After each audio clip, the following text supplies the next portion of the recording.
करीब करीब साफ होती हुई दिखाई दे रही है। जो रुझान आ रहे थे ऊपर नीचे, वही बीजेपी के हाथ में सत्ता दिखाई होती हुई दिख रही है। जहां मोदी ने खाई झालमुड़ी, वहां बीजेपी की भी जीत रही है। बड़ा फैक्टर दिख रहा है, झालमुड़ी फैक्टर दिख रहा है यहाँ पे। बंगाल में परिवर्तन का बीजेपी का सपना पूरा होता नजर आ रहा है। झारग्राम में झालमुड़ी ने कमाल दिखा दिया अनुपमा। बीजेपी उम्मीदवार जो हैं वो लगातार बढ़त बनाए हुए चल रहे हैं।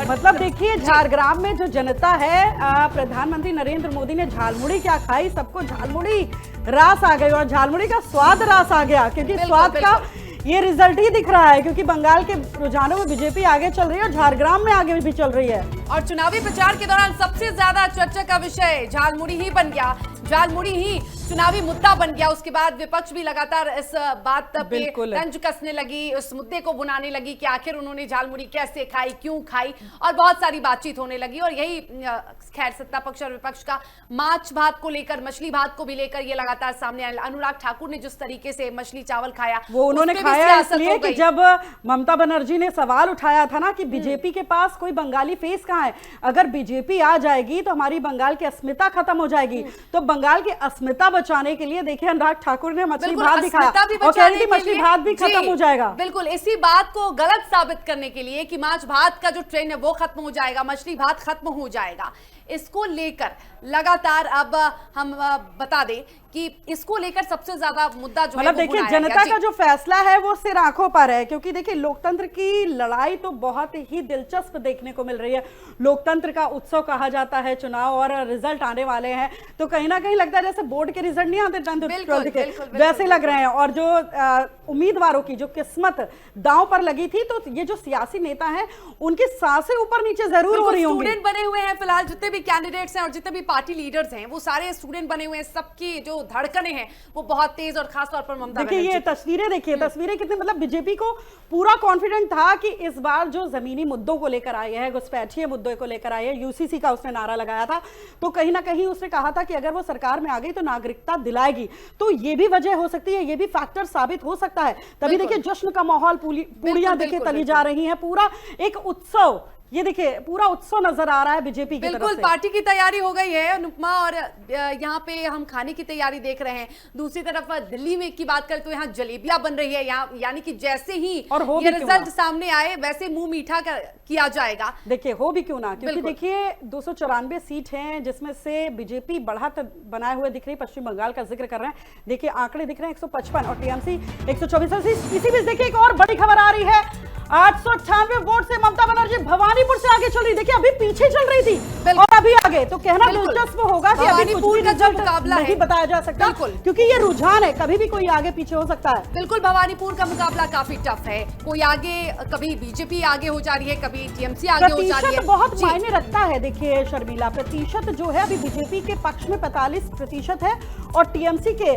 पक्ष में देखिए 42% वोट है। ऐसे ये चुनाव आयोग की तरफ से आया है। ये देखिए प्रतिशत मायने रखता है, क्योंकि देखिए हम ये गिनती दिखाते हैं सीटों की, तो ये तो रुझान है। हम दर्शकों को बता दें कि ये जो गिनती दिखाई जा रही है सीटों की, ये सिर्फ रुझान है। इसमें दर्शक तय ना करें कि कौन जीत रहा है कौन नहीं जीत रहा है। हाँ, प्रतिशत के अकॉर्डिंग हम ये जीत दर्ज कर सकते हैं। हालांकि देखिए प्रतिशत 45% दिखाया जा रहा है, बीजेपी आगे है। बिल्कुल इस प्रतिशत में भी बीजेपी आगे चल रही है। वोटिंग प्रतिशत जो है वो बीजेपी के हक में है। ऐसे में लगातार 898 वोट से ममता बनर्जी भवानीपुर से आगे। अब ये नाक का सवाल है, प्रतिष्ठा की बात है भवानीपुर की चाय ममता बनर्जी के लिए। सुबह की चाय हालांकि टीएमसी बीजेपी को दोनों को मीठी लग रही थी, लेकिन अब कहीं ना कहीं 2% पीछे है टीएमसी, तो अब वही चाय कड़वी लग रही होगी शर्मिला।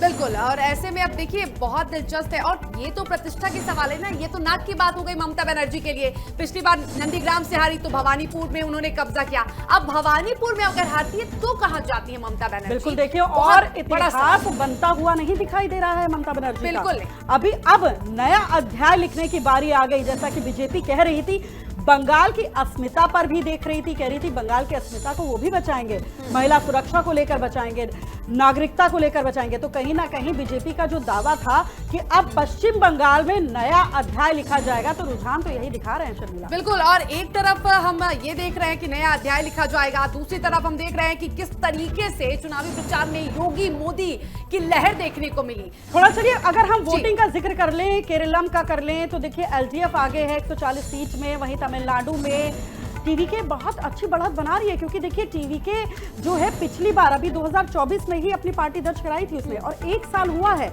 और कहीं ना कहीं अब वो क्षेत्रीय दल से बहुत ऊपर निकलती हुई दिखाई दे रही है। बिल्कुल, और ये बड़ी बात है, भरती हुई पार्टी दिखाई दे रही है टीवीके। बिल्कुल, और टीवीके के लिए बहुत बड़ी बात है कि उसकी बातों पर, उसके दावों पर और कहीं ना कहीं चुनावी समीकरणों में सफलता देखने को मिल रही है। जनता ने टीवीके पर भरोसा जताया है, ये बड़ी बात है। बिल्कुल, और देखिए कहीं ना कहीं जो कल तक नेता दावे करते थे, जैसे कि डीएमके बहुत फुल कॉन्फिडेंस में थे, हीरो टाइप में भी नजर आते थे, बड़ा स्टाइल से बातें कर रखते थे और कहीं ना कहीं जीत के दावे करते थे, आज उनकी धड़कन जो है वो टीवीके को देखकर जरूर थमती हुई नजर आ रही है। देखिए लगातार हम आपको बड़ी खबर बता रहे हैं, जहां 898 वोट से ममता बनर्जी जो है वो भवानीपुर से आगे चल रही है, क्योंकि देखिए भवानीपुर बहुत ही दिलचस्प सीट नजर आ रही है। बिल्कुल, भवानीपुर से आगे चल रही है ममता बनर्जी, और ऐसे में ममता बनर्जी के लिए ये नाक का सवाल बना हुआ है, क्योंकि भवानीपुर टीएमसी का गढ़ माना जाता है। ऐसे में यदि ये गढ़ भेद दिया जाता है, यदि इस किले को भेद दिया जाता है बीजेपी के द्वारा, तो ये ममता बनर्जी चलिए हमारे साथ इसी बीच 2 राजनीतिक विश्लेषक जुड़ गए हैं, राहुल तलान और अमित तिवारी जी। आप लोगों का बहुत बहुत स्वागत है इस चुनावी रण एफएम न्यूज में। देखिए मतगणना हो रही है, क्या लगता है पश्चिम बंगाल में तो आगे बढ़ती हुई बीजेपी दिखाई दे रही है, ऐसा रुझान बोल रहे हैं, मैं नहीं बोल रही हूँ अभी, क्योंकि मैं बोल भी नहीं सकती, रिजल्ट अभी आने को बाकी है, मैं क्यों ऐसे ऐलान करूंगी। क्या लगता है पश्चिम बंगाल में बंगाल की प्राइड जो नीति ममता बनर्जी थी वो बैकफुट पे क्यों नजर आ रही है अब रुझानों में? राहुल जी। देखिए, जो माँ माटी मानुष से धोखा करेगा, जिसके लिए आई थी ममता बनर्जी 2011 में, माँ माटी मानुष की बात करके कहाँ रह गई माटी? माटी के साथ धोखा, माँ के साथ धोखा और मानुष के, बंगाली मानुष के साथ धोखा। आपके यहाँ डेमोग्राफी चेंज हो रही है, आपको कोई परवाह नहीं है। आपके यहाँ बेटियों के रेप हो जा रहे हैं, अब उनको वकील नहीं मिलते हैं केस दर्ज कराने के लिए और केस लड़ने के लिए, आपकी पावर की वजह से। तो आप माँ के साथ धोखा कर रही हैं, और मानुष के साथ अगर जो डेमोग्राफी चेंज हो रही है, और बंगाल की माटी देखिए, बंगाल के कल्चर के साथ, जो बंगाल अपने कल्चर के लिए जाना जाता था, आप उसमें एक समुदाय विशेष को बढ़ावा देती हैं, और वो समुदाय, ऐसा नहीं है कि मैं बोल रहा हूं कि आप सेकुलर हो तो ठीक है, लेकिन आप स्यूडो सेकुलर हैं। आप किसी भी बहुत सारी चीजों के, आपको पता है कि अल्पसंख्यक समुदाय के लिए कितना बजट था? 5,000 करोड़ का, बाकी और बहुत सारी योजनाओं के लिए बहुत कम बजट थे।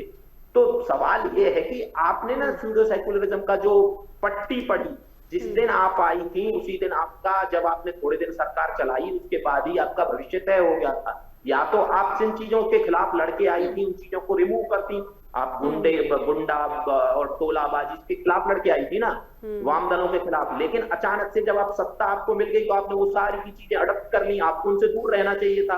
तो बीजेपी को देखिए, बीजेपी का कितनी जल्दी उद्भव हुआ है, 3 से 77 से सरकार बनाने की तरफ बीजेपी जा रही है, और टीएमसी खत्म होने की तरफ जा रही है। बंगाल की राजनीति की एक और बात ध्यान रखिएगा अनुपमा जी, आपको एक चीज बता दूं मैं, वाम दल आज कहाँ है, कांग्रेस कहाँ है? जिसकी सरकार जाती है वो फिर कहीं नजर नहीं आता है बंगाल में। तो बिल्कुल, और शर्मिला देखिए जैसे राहुल जी बोल रहे हैं कि अब वाम दल कांग्रेस का है, क्योंकि राहुल जी देखिए 2016 में, शर्मिला जैसा अभी हम जिक्र भी कर रहे थे, 2016 में जहां बीजेपी 3 सीटों में बैकफुट थी, वहां पे वर्सेस लड़ाई थी वाम दल और कांग्रेस की, टीएमसी की, और अब देखिए कुछ उसका उलट ही फेर दिख रहा है। चलिए अमित जी, बिल्कुल अमित जी भी हमारे साथ है, राजनीतिक विश्लेषक। अमित जी, क्या लगता है इस बार महिलाओं का जो मुद्दा बीजेपी ने बहुत जोरों शोरों से उठाया है, वो मुद्दा कमाल दिखाने वाला है? निश्चित तौर पे आपको रुझानों में दिखाई दे रहा है कि महिलाओं ने जो है बढ़ चढ़कर हिस्सा लिया है, और उसका फायदा बीजेपी को कहीं ना कहीं मिल रहा है। जिस तरह से मुद्दे थे, महिला सुरक्षा के मुद्दे थे, भ्रष्टाचार के मुद्दे थे, भले ही 2021 में जनता बीजेपी के साथ ना जुड़ पाई हो, लेकिन इस बार जो है बड़े बड़े नेताओं ने जिस तरह से बड़ी बड़ी रैलियां की, उसके साथ आपने देखा होगा जनता का जो कनेक्ट था वो देखने को मिला। पहली सीट थी, आज सुबह आपने देखा होगा झारग्राम से जो आई, कि वहां से बीजेपी जो है पहली सीट थी जहां से आगे हुई थी चुनाव आयोग की साइड पे। तो जो झालमुड़ी है, झालमुड़ी का जो करिश्मा है वो कहीं ना कहीं देखने को मिल रहा है, और जनता ने उस चीज को जो है ये मान लिया है कि बदलाव जो है वो कहीं ना कहीं जरूरी था, और निश्चित तौर पे उस बदलाव के साथ जनता ने वोट डाले हैं। और मैंने पहले भी कहा, कई सारे चैनलों में कहा कि इस बार जो चुनाव हो रहा है बंगाल में, वो मुद्दों के साथ हो रहा है, चाहे भारतीय जनता पार्टी मुद्दों को लेके गई हो और चाहे टीएमसी अपने मुद्दों पे काम कर रही हो। वहां पे हिंदू मुस्लिम का जो कार्ड था वो बहुत कम चला है, और लोगों ने एकजुट होकर एकमत होकर वोट दिया है। और चाहे हुमायूं कबीर की हम बात करें, चाहे एआईएम की बात करें, हर जगह हर जनता ने जिसको जो कैंडिडेट थे, अगर कैंडिडेट अच्छा था तो उसको वोट पड़े।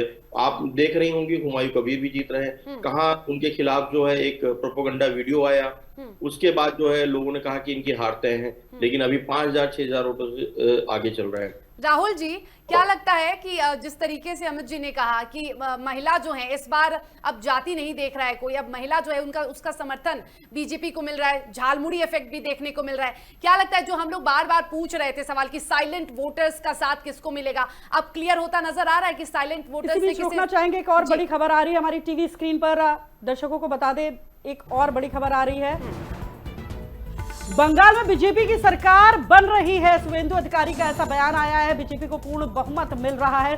शुभेंदु अधिकारी, क्यों लगता है, देखिए टीएमसी 100 से कम सीटों पर सिमट जाएगी, शुभेंदु अधिकारी ऐसा बड़ा बयान दे रहे हैं, काफी आत्मविश्वास के साथ बड़ा बयान दे रहे हैं, क्योंकि और दे भी क्यों ना, क्योंकि देखिए नंदीग्राम पिछली बार भी नंदीग्राम से सीट से जीते थे और इस बार भी नंदीग्राम सीट से आगे चल रहे हैं। राहुल जी, जैसा कि देखिए नंदीग्राम सीट से पिछली बार भी वो जीते थे और इस बार भी आगे चल रहे हैं, क्या लगता है, क्योंकि देखिए ये सियासी खेल है, कभी भी किसी को रंक और कभी किसी को राजा बना देता है, क्या लगता है ये सीटें कुछ भी कर सकती है, रंक से राजा?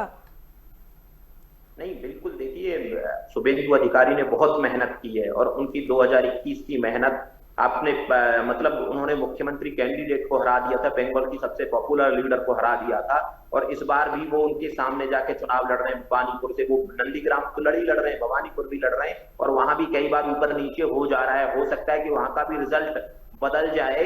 तो ये देखिए, ये सही बात है कि राजनीति ऐसी किसी को राजा किसी को रंक बना सकती है, लेकिन सही बात यही है कि बंगाल में अमित जी की एक बात से मैं थोड़ा इत्तेफाक नहीं रखता हूं, वो बोले कि हिंदू मुसलमान से चुनाव नहीं होता है।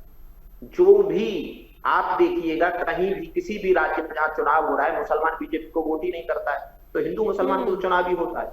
मुसलमान उस पार्टी को वोट कर रहा है हर एक जगह जहां बीजेपी, जो बीजेपी को हरा सकती है, जो बीजेपी का मुख्य विपक्ष है। तो सवाल ये है कि अगर हिंदू मुसलमान नहीं है तो मुसलमानों की कंसोलिडेटेड वोट होकर सिर्फ एक पक्ष को खुल जाती है। लेकिन कहीं ना कहीं राहुल जी देखिए, राहुल जी और अमित जी देखिए, कहीं ना कहीं ये जो वोट हो रहे हैं, जैसे अंदेशा लगा ले, धर्म जाति से उठकर अब विकास को लेकर वोट हो रहे हैं, क्या नहीं लगता आप, क्योंकि जनता पढ़ी लिखी है?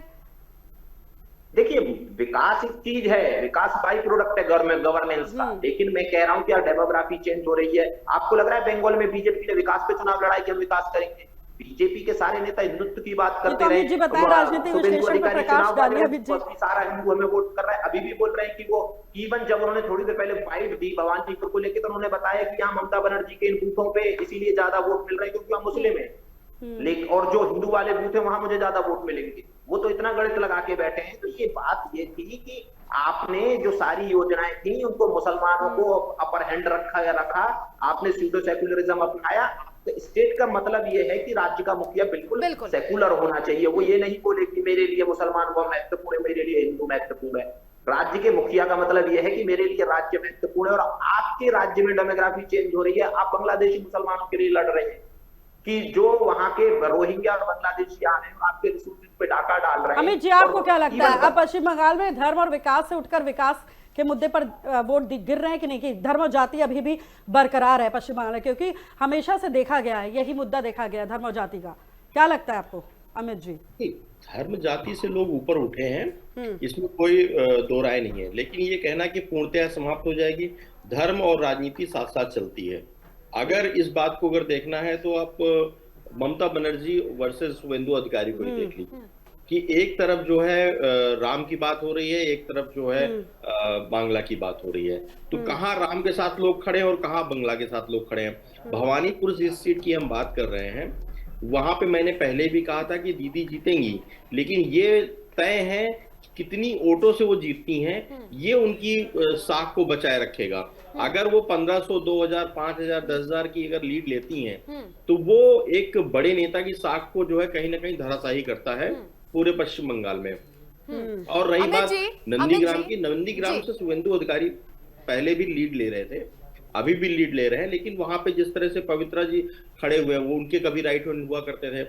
अगर वो कहीं सेंध लगा पाते हैं शुभेंदु अधिकारी की जो वोटिंग परसेंटेज में, तो वो देखने लायक होगा कि कहीं ना कहीं उनका ही अपना राइट हैंड उनके अगेंस्ट में खड़ा हो गया। अमित जी क्या लगता है कि पवित्र कर तो चलिए असिस्टेंट रहे हैं उनके और उनके सानिध्य में रहे, अब उन्हीं के से मुकाबला कर रहे हैं, लेकिन इस बार क्या लगता है कि जिस तरीके से योगी आदित्यनाथ और प्रधानमंत्री लगातार कह रहे थे कि बटेंगे तो कटेंगे, और वो लगातार इस मुद्दे को भुना रहे थे, बार-बार हम बात कर रहे हैं शर्मिला, तो यहाँ पे ये भी एक बात है, क्योंकि देखिए राहुल जी और अमित जी, कहा जाता है ये सियासत में ना कोई दोस्त है ना कोई दुश्मन है, ये साफ तस्वीर दिख रही है। बिल्कुल कोई दुश्मन और कोई दोस्त नहीं होता। अब हम अगर शुभेंदु अधिकारी की बात करें, वो ममता बनर्जी के साथ रहे और अब ममता बनर्जी के खिलाफ हो गए, ममता बनर्जी को वो हरा रहे हैं, तो ये जो तस्वीरें हैं वो क्या कुछ बयां कर रही हैं। फिलहाल अगर हम बात करें तो नंदीग्राम से भी अगर शुभेंदु अधिकारी की जीत होती है, भवानीपुर से भी अगर शुभेंदु अधिकारी की जीत होती है, तो फिर क्या होने वाला है? देखिए शर्मिला जी, भवानीपुर से जीत शुभेंदु अधिकारी की नहीं होगी, ये आप तय रख लीजिए, लिख के रख लीजिए। मैं पहले हर चैनल में बोल के आया हूँ, अभी आपके यहाँ भी ठीक है। अमित जी क्या फैक्टर होगा, क्यों नहीं हो सकती ये लीड कितनी बड़ी होगी, ये लीड कितनी बड़ी होगी जीत की, ये तय करेगी ममता बनर्जी की साख को, कि वो कितनी जनता में अभी भी उनकी जो करिश्मेटिक पावर है वो जिंदा है या नहीं है, या वो साख जो है बची रही है कि नहीं रही है। शुभेंदु अधिकारी कितना लीड ले पाएंगे, अगर वोट परसेंटेज उनका वैसा ही रहता है जैसे पिछले 2021 में था, अगर पवित्र कर उनकी सेंध नहीं लगा पाते हैं, तो जाहिर सी बात है कि ये पता चलेगा कि जनता अभी भी उतना ही बहुमत से उनको वोट दे रही है, उतने ही परसेंटेज के साथ उनके साथ खड़ी है, पवित्र कर के साथ नहीं गई है, टीएमसी के साथ नहीं गई है। तो वोटों का अगर ध्रुवीकरण नहीं हो रहा है दोनों जगह में, दोनों बड़ी सीटें हैं, दोनों बड़ी सीटों में right hand versus left hand की बात हो रही है, ये चीज देखने वाली होगी, आपस में कैसे बदलाव देखने को मिलेंगे। राहुल जी पूरे चुनाव में अगर आप देखेंगी शर्मिला जी, पूरे पश्चिम बंगाल में हम लोग एक बात को चर्चा कर रहे थे, मैं भी कई बार इस बात को बोलता था कि ग्रामीण अंचल में नगर पंचायतों में जिस तरह से जो है पकड़ है टीएमसी की, तृणमूल कांग्रेस की, वो देखने को नहीं मिली है। वो जो लड़ाई थी भाजपा वर्सेस तृणमूल की, उसमें कहीं ना कहीं जो परसेंटेज जो रहा है वो भारतीय जनता पार्टी की तरफ जो खिसक गया है। जो हम 45% की बात करें, 37% से 45% पहुंच गया, 2% 3% का गैप है।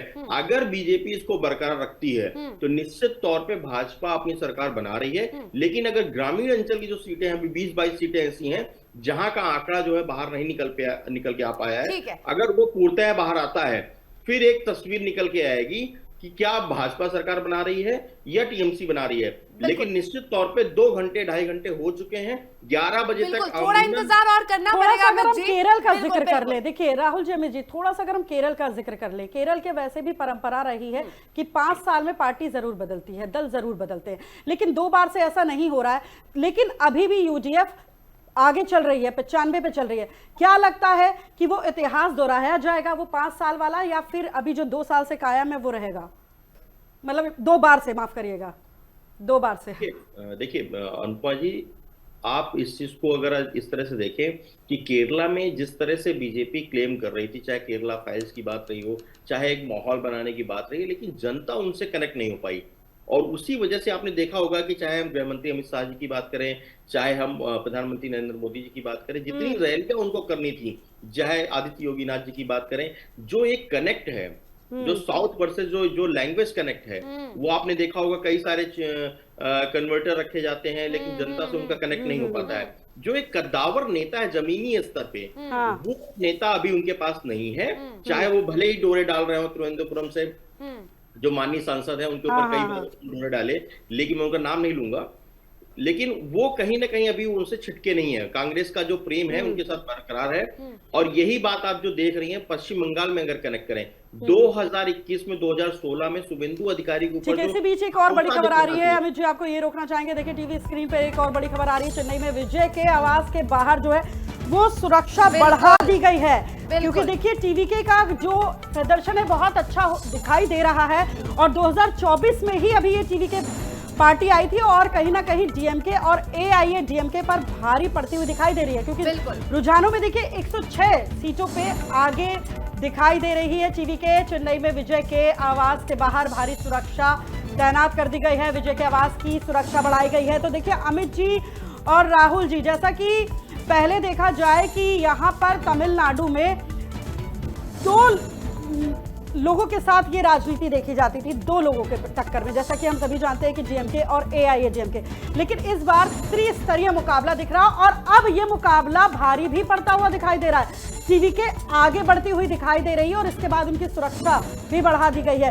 क्या कहेंगे, क्या लगता है किस तरीके की लड़ाई ये टीवीके अभी 2024 में आई और आगे 106 सीटों पर आगे चल रही है? राहुल जी देखिए, टीवीके ने सच में एकदम मिरेकल किया है और विजय थलपति की लोकप्रियता की वजह से ये जो आपको दिखाई दे रहा है, जो पहले दिखाई दे रही है कि 107 पे दिखाई दे रही है टीवीके, तो ये विजय थलपति की लोकप्रियता है। और देखिए ये तो मतलब मान ले स्टालिन का जो दबदबा है वो कम होता हुआ दिखाई दे रहा है, उनकी लोकप्रियता भारी पड़ रही है। स्टालिन का दबदबा कम होता दिखाई नहीं दे रहा है, स्टालिन बिल्कुल सिमट गए, मतलब ये कह लिया जाए यहाँ की जनता बड़ी फिल्मी है, ये कहना गलत भी नहीं होगा। राहुल जी जी देखिए, बिल्कुल 3rd नंबर की पार्टी बनते जा रहे हैं स्टालिन। और ये सब देखिए स्टालिन ने क्या किया, स्टालिन की कुछ गलतियां रही हैं। उन्होंने एक तो जब तक हिंदुत्व को कोसना शुरू किया, उनके बेटे ने हिंदुत्व को कोसना शुरू किया कि कभी डेंगू मलेरिया कभी कुछ बता दिया गया, कभी कुछ बताया गया, नॉर्थ के लोगों को क्या बताया गया। नफरत की जो राजनीति की जा रही थी, वो जो क्षेत्रवाद में चीजों को समेटना चाह रहे थे। देखिए भारत एक देश है और इसमें आप ये अलग अलग राज्यों से मिलकर बना हुआ देश में अलग अलग आइडेंटिटी के लोग रहते हैं, अलग अलग भाषा के लोग रहते हैं, लेकिन इसका मतलब ये नहीं है कि मैं दूसरी भाषा के लोगों को या दूसरे क्षेत्र के लोगों को बिल्कुल। अमित जी, क्या वजह रही होगी थलापति विजय अचानक से आते हैं और अचानक से दावे करते हैं और जनता उन पर आंख बंद करके भरोसा कर दे रही है, जो बड़े बड़े दिग्गज नेता नहीं कर पा रहे। और बड़ी खबर आपको बता दें, बंगाल में एक बार फिर टक्कर तेज। बंगाल में 160 सीटों पर बीजेपी की बढ़त, 121 सीटों पर टीएमसी आगे चल रही है। ऐसे में आपको बताते चले कि बंगाल में एक बार फिर से टक्कर तेज हो गई है और बंगाल में देखिए टक्कर अब तेज हो गई है। लगातार बीजेपी और टीएमसी आगे पीछे हो रहे हैं। देखिए इतिहास बनता हुआ नजर आ रहा है, क्या नया अध्याय लिखा जाएगा? ऐसे तो रुझान ही बता रहे हैं कि शायद नया अध्याय लिख दिया जाए, क्योंकि देखिए बीजेपी पूरी तरीके से आगे नजर आ रही है। देखिए जश्न मनाया जा रहा है, जश्न मनाया जा रहा है। देखिए कितनी खुशी बीजेपी में देखी जा रही है, उत्साह के साथ जश्न मनाया जा रहा है। बिल्कुल जश्न मनाया जा रहा है, झूम रहे हैं बीजेपी के नेता, मानो तय है, ये कंफर्म है कि बीजेपी इस बार शर्मिला पश्चिम बंगाल में नया अध्याय लिखने का ये जोश है भाई, और ये पूरी तरीके से। और बीजेपी के लिए एक बड़ा इतिहास कि पश्चिम बंगाल में वो मतलब पश्चिम बंगाल में वो सत्ता पे आ रही है, वो बीजेपी के लिए एक बहुत बड़ी बात है। बिहार में इतिहास बना लिया, पश्चिम बंगाल में इतिहास बना लिया। बिल्कुल बिल्कुल। और देखिए मुझे खुद यहाँ बैठकर इतना उत्साह लग रहा है। मुझे ये उत्साह नहीं है कि कौन सी पार्टी भारी पड़ रही है और कौन सी फीकी पड़ रही है, मुझे सिर्फ ये तस्वीरों को देखकर इतना उत्साह नजर आ रहा है। शर्मिला, फिर से हम चलते हैं राहुल जी के पास। राहुल जी देखिए, हम तस्वीरें दिखा रहे हैं, काफी उत्साहपूर्ण ये तस्वीरें दिख रही थी। ढोल नगाड़े बज रहे हैं, अब लोग होली खेल रहे हैं, पहले पकवान बन रहे थे। तो यानी कि कहा जाए कि बीजेपी पूरी तरीके से आत्मविश्वास से भाव विभोर हो गई है। राहुल जी, उसने दावा ठोक दिया। अनुपमा जी, बहुत लंबी लड़ाई रही है बीजेपी के जो संस्थापक पुरुष में से एक या जनसंघ के संस्थापक पुरुष श्यामा प्रसाद मुखर्जी बंगाल से आते थे और उनके स्टेट में बीजेपी कहीं थी नहीं।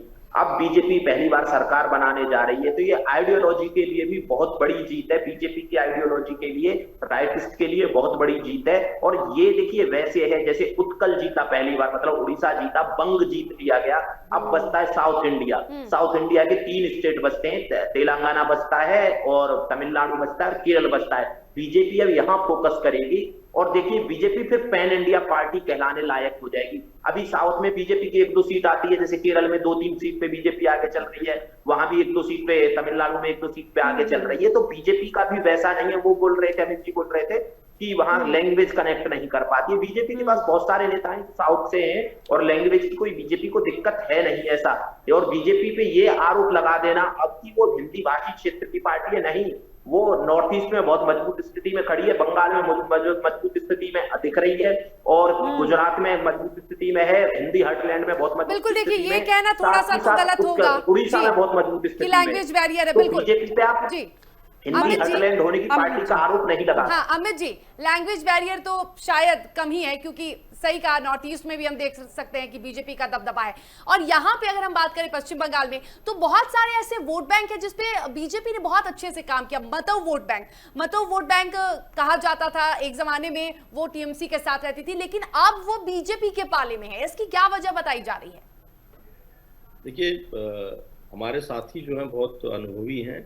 राहुल जी ये भूल जाते हैं कि जहां जहां पे भी नॉर्थ ईस्ट की बात होती, चाहे बंगाल की बात करें चाहे केरला की बात करें, कोई भी भारतीय जनता पार्टी के कैडर का नेता नहीं है।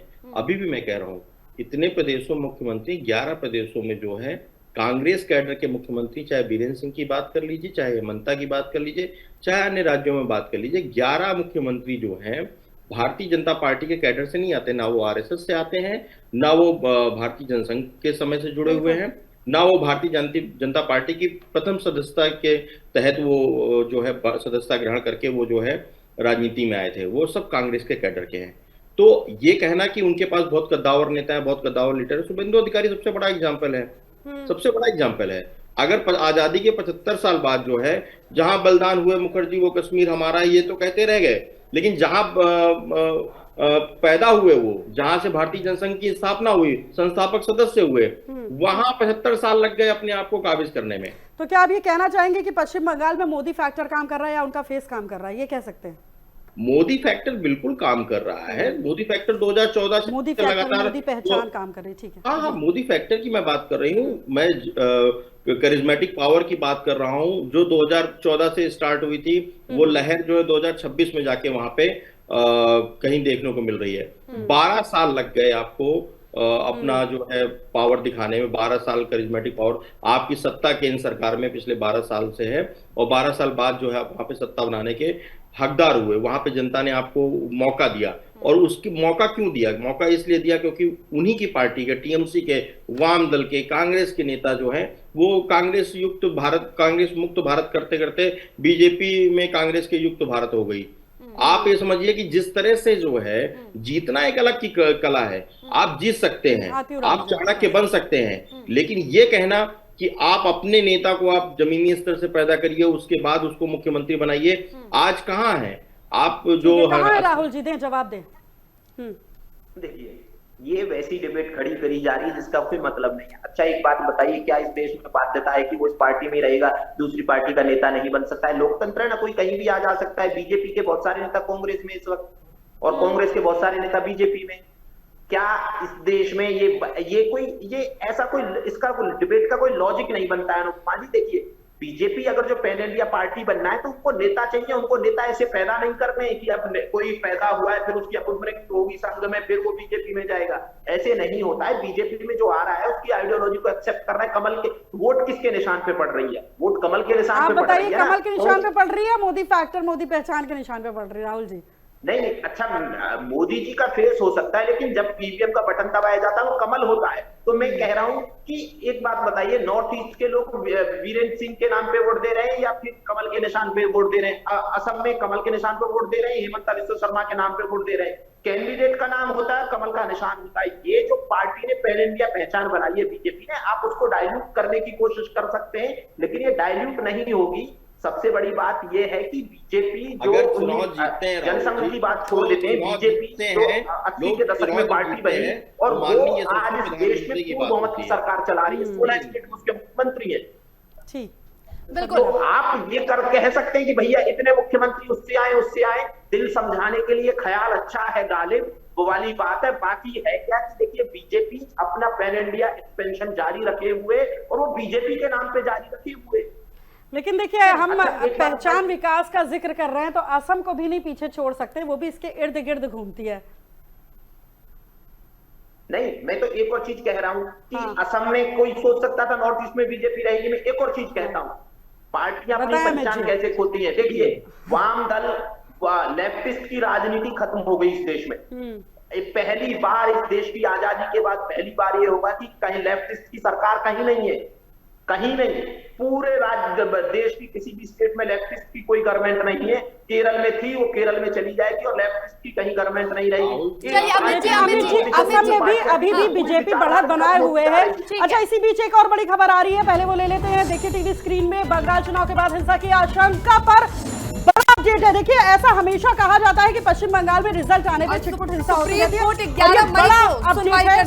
केंद्रीय बलों की तैनाती जारी रखने की मांग की गई है। सीजेआई सूर्यकांत और जस्टिस जॉय माल्या बागची पहले कलकत्ता उच्च न्यायालय जा सकते हैं याचिकाकर्ता। बिल्कुल, और 11 मई को इस मामले में सुनवाई होने वाली है। फैसला लेना राज्य सरकार के अधिकार